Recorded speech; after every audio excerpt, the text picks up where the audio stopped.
आज हम जेमिनी की दृष्टियां देखेंगे। पहला चैप्टर जो है वो जेमिनी जी ने दृष्टियों पे लिखा है। जेमिनी जी का मत है कि राशियां एक दूसरे को देखती हैं। पारस्परिक मत से थोड़ा भिन्न है क्योंकि वहां पे ग्रहों की दृष्टियां होती थी, यहाँ पे राशियों की दृष्टि है। चर, स्थिर और द्विस्वभाव। चर मतलब चलायमान राशियां, स्थिर मतलब जो एक जगह पे कांस्टेंट रहती है, द्विस्वभाव मतलब डबल माइंड राशि। चार राशियों के नाम है मेष, कर्क, तुला, मकर। स्थिर राशियां होती है वृष, सिंह, वृश्चिक, कुंभ। द्विस्वभाव राशि होती है मिथुन, कन्या, धनु और मीन। मेष राशि है वो चर है, कर्क है वो चर है, जो तुला है और मकर जो भी केंद्र में वो राशि चर है। वृषभ, सिंह, वृश्चिक और कुंभ ये जो राशियां होती है ये होती है स्थिर राशियां। और मिथुन, कन्या, धनु और मीन द्विस्वभाव राशियां। जेमिनी में राशियों की दृष्टि होती है। जैसे मेष है तो वृष को छोड़ के आगे वाले एक राशि छोड़ के कहा सिंह, वृश्चिक और कुंभ तीनों को देखेंगे। जो स्थिर राशि है वो क्या करेंगी, अपने पीछे द्वादश भाव में जो राशि है, जैसे यहाँ पे वृषभ राशि है तो अपने पीछे मेष राशि को छोड़ के सब चार राशियों को देखेंगे, जैसे मकर, तुला और कर्क। द्विस्वभाव राशि जैसे मिथुन है, मिथुन क्या करेगी, कन्या, धनु और मीन इसको ही देखेंगे। द्विस्वभाव राशि अपने आप को ही देखती है। यहाँ पे जो ग्रह होगा वो राशियों के हिसाब से वो भी देखेगा। तो यहाँ पे दृष्टियां भिन्न है और उसके कारण भी हैं। आगे आपको पता चलेगा क्यों ऐसे जेमिनी जी बता रहे हैं, लेकिन आपको ये समझ में आना चाहिए कि जेमिनी दृष्टियां क्या होती है, राशियों की दृष्टि होती है। चर धर्म बिना स्ताश्रम स्त्रीमत्यम विनाचरम युग्मम स्वयं विना युग्मम पश्यन्ति तत् यामागमः। मतलब चर क्या करती है, अपने आगे की जो धन राशि है मतलब स्त्री राशि है, वृषभ राशि है या उसके आगे जो भी राशि है उसको छोड़ देती है और सबको देखती है। स्त्री राशि क्या करती है, अपने पीछे द्वादश भाव की राशि को छोड़ के सभी चर राशियों को देखती है। और द्विस्वभाव राशि हमेशा द्विस्वभाव राशि को देखती है। जेमिनी में एक पाद, दो पाद, तीन पाद की दृष्टियां नहीं होती है। यहाँ पे सिर्फ एक ही दृष्टि होगी, राशि दृष्टि। मेरा नाम है ज्योतिषाचार्य हरीश पुरोहित और लगभग 25 साल से मैं ज्योतिष के फील्ड में काम कर रहा हूँ। प्रोफेशनल ज्योतिष का कोर्स किया हुआ है अखिल भारतीय ज्योतिष संघ से, और इसलिए आपको जेमिनी ज्योतिष समझा पा रहा हूँ क्योंकि मैं खुद वहां तक पढ़ के आया हूँ। दृष्टि को पहले लेना जरूरी था कि जिस भाव में या जिस राशि में जो ग्रह बैठा है, दृष्टा ग्रह या उसको देख रहा है, उससे दो मतलब धन भाव, उससे चौथा सुख भाव और उससे 11वां लाभ भाव, उसकी अर्गला बनती है।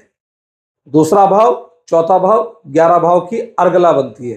अर्गला का अर्थ होता है किवाड़। जैसे टोल होते हैं आजकल, टोल खोलो आगे बढ़ो, टोल बंद कर दो आगे नहीं जा सकते हैं। तीन भाव के ग्रह क्या बना रहे, अर्गला बना रहे।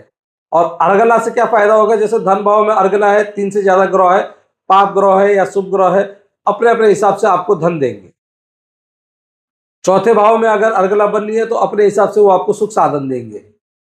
एकादश भाव में अगर अर्गला बननी है तो आपके जो ग्रह बैठे हैं और जिस भाव के स्वामी है या जिस जहां जहां उनकी दृष्टि है वहां से आपको क्या करवाएंगे, लाभ करवाएंगे। तो अर्गला का अर्थ यही है कि मतलब दृष्टा ग्रह, जो ग्रह जहां बैठा है वो अपने से 2, 4 और 11 भाव में अर्गला बनाते हैं अगर उसमें 3 से ज्यादा ग्रह बैठे हुए हैं। ग्रहों के अपने कारकता होते हैं, कुछ ग्रह शुभ होते हैं, कुछ पाप होते हैं। जेमिनी मत में सूर्य, मंगल, बुध, राहु और शनि पाप ग्रह है। गुरु, शुक्र, चंद्रमा अगर मेष और वृश्चिक राशि में है तो पापी है, उसके अलावा वो शुभ माना जाता है क्योंकि मेष और वृषभ में चला जाता है तो वहां पर क्रूर बन जाता है। मन का कारक है, ऐसे मन क्रूर बन जाता है, वहां पे वो पाप तो ज्यादा रहता है उन लोगों में। और जगहों में जो चंद्रमा है वो शुभ माना जाएगा। केतु को विशेष रूप से जेमिनी में शुभ माना जाता है। तो केतु का विषय भी आगे आगे क्यों शुभ माना जाता है, किसलिए माना जाता है, आगे हम पढ़ाएंगे। लेकिन अभी इतना समझो, केतु को जेमिनी मत में शुभ माना जाता है। सूर्य को अशुभ माना जाता है, मंगल को अशुभ माना जाता है, मेष और वृश्चिक का जो चंद्रमा है वो अशुभ है, गुरु और शुक्र निर्वात शुभ ग्रह माने गए हैं। इनके कर्म अनुसार ये बलि होते हैं। सबसे बलि सूर्य, उसके बाद चंद्रमा, उसके बाद मंगल, बुध, गुरु, शुक्र, शनि। सबसे निर्बल ग्रह कौन है? शनि। सबसे बलवान ग्रह कौन है? सूर्य। यहाँ पे एक मत सीधा सीधा इनका चलता है, जबकि पाराशरी में ये थोड़ा सा भिन्न है।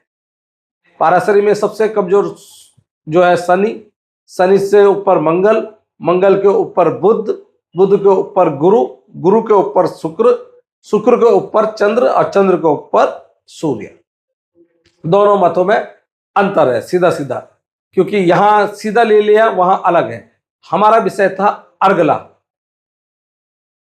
अर्गला का अर्थ मैंने बताया आपको कि क्या होता है, कि कुंडी है, दरवाजा है, टोल है, खोलेंगे बंद करेंगे। अब अर्गला शुभ होती है। अगर किसी के धन भाव की अर्गला बनी है, इसका मतलब वो धनवान बनेगा। लेकिन कंडीशन ये है कि द्वादश भाव में कोई भी ग्रह नहीं होने चाहिए। पहले तो 2 से अधिक ग्रह अर्गला बनाते हैं, और द्वादश भाव में उससे ज्यादा ग्रह होगी तो अर्गला टूट जाएगी, तो वो ग्रह फल नहीं देंगे।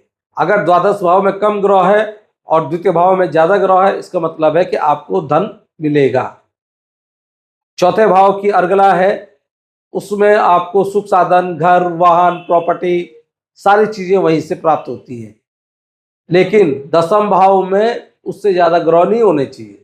अगर दसम भाव में ज्यादा ग्रह है तो चतुर्थ भाव का सुख कम हो जाएगा। दसम भाव कर्म का है, तो मतलब आपको परिश्रम ज्यादा करना पड़ेगा और फल कम मिलेगा। सुख साधन के लिए बहुत परिश्रम करना पड़ेगा।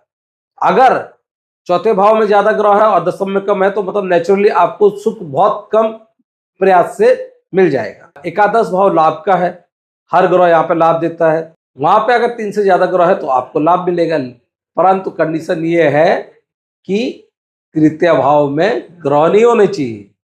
अगर तीसरे भाव में ग्रह है तो आपकी अर्गला समाप्त। मत है कि तीसरे भाव में अगर बहुत ज्यादा पाप ग्रह है, दृष्टा ग्रह से भी या लग्न से भी आप सोच सकते हो, तो क्या होगा? तीसरा भाव पाप भाव माना जाता है, क्रूर भाव माना जाता है, हाथ का, पराक्रम का, मेहनत का। तो पाप ग्रह होगा तो वहां पे ज्यादा पराक्रमी होगा, ज्यादा मेहनती होगा, ज्यादा परिश्रमी होगा।